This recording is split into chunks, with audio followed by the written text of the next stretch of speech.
মিছিলটি করলাম। কালকে আমাদের অবস্থান দীক্ষাপাটি ট্যাক্সি স্ট্যান্ডে, এটাও আমরা 2টো থেকে 5টা পর্যন্ত করব।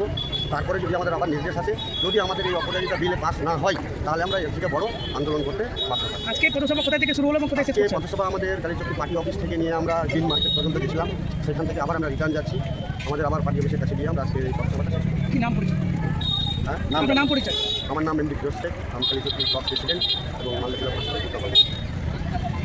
আজকে আমরা মহিলা এবং শিশু সুরক্ষা বিল নিয়ে সংবিধানে যেটা পাশ হয়েছে, আমাদের নেত্রী মমতা বন্দ্যোপাধ্যায় যে বিলটি পাশ করেছেন, সেটি আমাদের দিল্লিতে বিজেপি সরকার সই করছেন না, তার বিরুদ্ধে আমরা আজকে পথসভায় নেমেছি এবং কালকে আমরা ধর্নায় বসবো।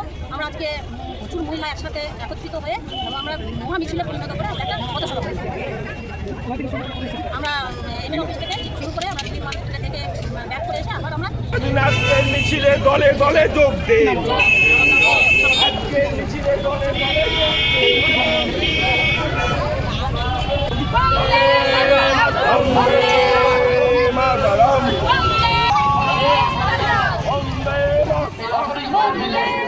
রাষ্ট্রপতি যাতে খুব শিগগিরই সই করেন। জিন্দাবাদ, নারী সুরক্ষা বিল পাস করতে হবে।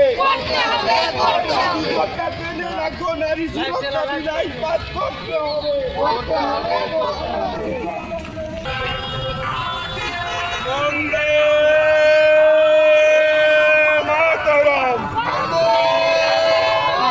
বন্দে। আরে বিজেপি হটাও, আরে নারী সুরক্ষা বিল আইন পাস করতে হবে।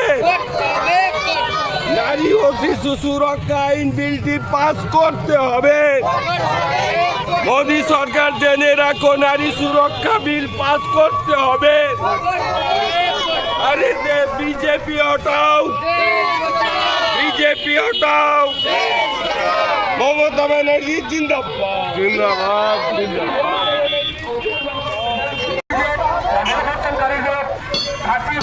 খুব দ্রুত হতো না, হলেও খুব কম হতো। তাই আমাদের বন্দে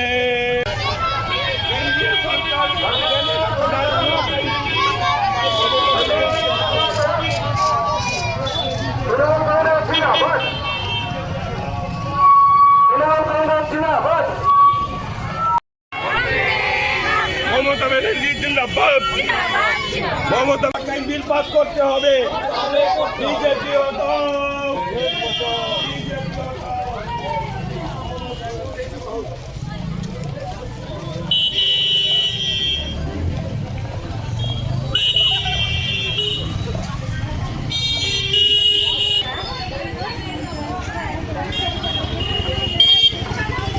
2026 সালে আমাদের মমতা ব্যানার্জি মাননীয় মুখ্যমন্ত্রী আমাদের এই যে লক্ষ্মীর ভাণ্ডার, আপনার কৃষক, এই যে সমস্ত যা কিছু উন্নয়নমূলক কাজ আছে, আমাদের সমস্ত আরও অনেক করে অনেক আমাদের সব বাড়াবে। অসুবিধা নেই, চাপ নেবেন না কেউ, একদম। হ্যাঁ, সবাই বাস করে খেতে পাবে, অসুবিধা নেই।